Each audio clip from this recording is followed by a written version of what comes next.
Chaque semaine sur ma chaîne Twitch, pendant mon émission Review, nous analysons en live les sites les plus remarquables élus quotidiennement par la plateforme Awards. Cette plateforme qui joue un peu le rôle des Oscars, mais pour les sites internet. Puis chaque mois sur ma chaîne YouTube, je vous présente les 4 que nous avons préférés pour ne garder que le nectar pour vos yeux ébahis. Je vous propose de commencer tout de suite avec le plus beau site de la première semaine d'avril. Paula est un site incroyablement charmant qui nous expose la philosophie et les grandes lignes directrices de la marque pour l'année à venir. Si le site est touchant de par ses formes splendides et ses couleurs charmantes, l'histoire qu'il raconte est encore plus forte. En voyant les mains abîmées de sa bien-aimée, le créateur de la marque Paula, Shinobu Suzuki, a décidé d'inventer une crème pour mains en total autodidacte qui pourrait lui rapporter le réconfort. L'histoire de la marque part de là, un mari voulant prendre soin de sa femme en créant un produit. Petit à petit, cette vision est portée sur le reste du monde. Prendre soin des autres est ce qui fait vibrer Shinobu. Et c'est ce que ce site nous raconte avec des textes courts mais percutants et des animations qui nous accompagnent et nous divertissent tout au long de notre lecture. Avec les awards, rares sont les fois où la forme sert aussi bien le fond. Ici, l'histoire est simple et un peu naïve, et on pourrait croire le site victime de la même naïveté, mais côté code, ça carbure plutôt fort avec des effets très intelligents que je ne sais même pas comment coder au premier regard. Le travail sur les assets graphiques est sublime et le motion tout aussi ambitieux. Tout sur cette page semble respirer et vibrer à mesure que nous avançons dans la lecture. C'est vraiment une belle expérience et je suis réellement charmé et conquis à tous les niveaux avec ce site. J'ai envie de croire que cette crème est incroyable et je vais de ce pas m'en commander un petit pot. Japon Malaga, j'espère que les frais de port ne seront pas trop corsés. Et nous enchaînons avec le site le plus remarquable de la deuxième semaine d'avril. Nous quittons le Japon pour aller en Ukraine où l'agence Netrix nous propose un site extrêmement bien réalisé. Cette agence orientée UX/UI et création de sites internet a la particularité fort bienvenue d'être composée à 80% de femmes. Fait marquant lorsqu'on sait que dans l'industrie du web, les femmes occupent seulement 5 à 10% des postes. Cette photo d'équipe fait donc grandement plaisir et apporte beaucoup de fraîcheur dans le paysage de la tech. Le site est très bien agencé, la navigation y est très agréable, mention spéciale à l'effet de la page d'accueil qui me fait m'arracher les cheveux en plein stream vu que je n'ai pas réussi à le disséquer en analysant le code.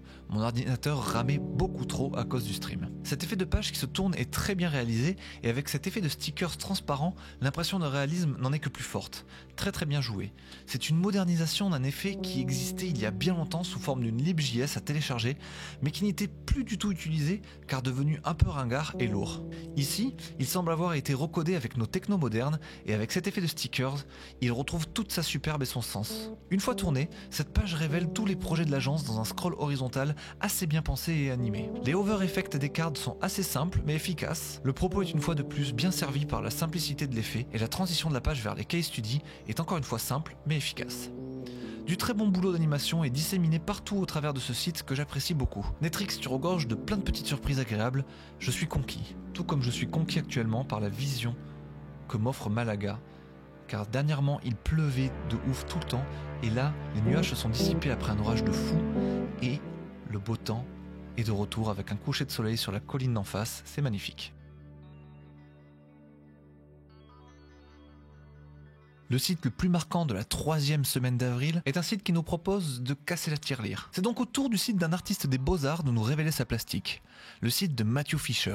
Il s'illustre par son design extrêmement soigné et ses motions parfaitement réalisés. Où que vous soyez dans le site, les pages respirent l'élégance et l'harmonie. Le travail du designer est à saluer, celui du développeur aussi, tant tout est fluide et parfaitement réalisé. Nous sommes sur un site e-commerce qui ont pour habitude d'être traînés. Ici, les pages articles sont splendides et vous font presque oublier le prix de ces bols en marbre. En effet, pour 1400$, vous pourrez faire l'acquisition d'un bol dans lequel déguster vos Kellogg's. Ou bien vous pourrez aussi vous acheter un MacBook M1. À vous de voir. Bon, en fait, là, je troll un petit peu. Le prix du travail d'un artiste est difficilement quantifiable et force est de constater que le travail de Matthew Fisher a l'air précis et pointu, mais quitte à investir dans de belles œuvres, je préfère encore investir dans les grenouilles splendides de mon frère. Dans les petites choses élégantes à noter sur le site, on peut voir le menu dont le hover effect est très élégant et bien pensé, entre cet effet de rotation de la police et les images qui se superposent sur le côté. On peut aussi noter le slider dont les images dans le hover se succèdent avec une transition très bien trouvée. J'aime beaucoup cet effet discret mais intelligent que je n'avais pas vu lors de la présentation. Les transitions entre la homepage et les pages articles sont aussi de toute beauté. L'article en pleine page comme ça, avec tous ces éléments de texte parfaitement alignés sur une grille que l'on devine plutôt bien, c'est de toute beauté aussi. Belle réalisation en somme. Je ne serais pas à 1400$ près, je vous aurais bien pris un bol. Ah, et avant de passer à la suite, on note l'effet très sympathique de leur page 404 que j'ai reproduit en live stream devant 500 personnes le samedi suivant, comme tous les samedis matins. Je lance mon stream et je reproduis un effet cool.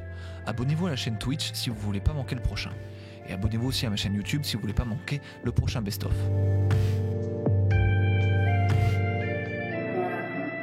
Le meilleur site de la dernière semaine d'avril, c'est aussi le dernier site que je consulte dans ma vingtaine. Le 30 avril, j'aurai 30 ans. Quoi de mieux pour illustrer les pages blanches de ce nouveau chapitre qu'un site au contraste doux, dans des teintes de beige, de gris et de blanc en neige immaculée. Ce site, c'est celui de Lens. Lens, c'est une IA à destination du corps médical. Une IA formée à lire n'importe quel papier médical pour récupérer les informations les plus pertinentes d'un patient dans une quantité gigantesque de documents que le docteur passerait bien trop de temps à analyser ligne par ligne. L'IA prend toutes les données et les agrège en une fiche résumée analysable d'un coup d'œil par le médecin. La science mise au service de la santé, ça fait toujours quelque chose. Pour présenter ce concept novateur à un corps médical pas toujours enclin à changer les bonnes vieilles habitudes, ce site ingénieux et charmant a été assemblé par une team de designers et de développeurs qui ont fait du très bon boulot. Le site est élégant, les typographies sont bien choisies, les développeurs ont fait un très bon travail d'intégration avec un site fluide, très fluide et sans bug. Le smooth scroll est bien géré et la transition entre les pages quand vous arrivez à la fin d'une page est assez originale. Tout le contenu de la page courante s'en va par la diagonale en haut à gauche et la nouvelle page arrive par la diagonale en bas à droite. C'est assez surprenant et plaisant. Le copywriting aussi est très bon. Peu de mots, pas de blabla, mais des idées percutantes et très bien restituées. Les petits blocs de texte se révèlent à mesure que l'on scrolle dans la page, de petits motions accompagnent l'arrivée des images, et en bref, c'est une expérience assez agréable.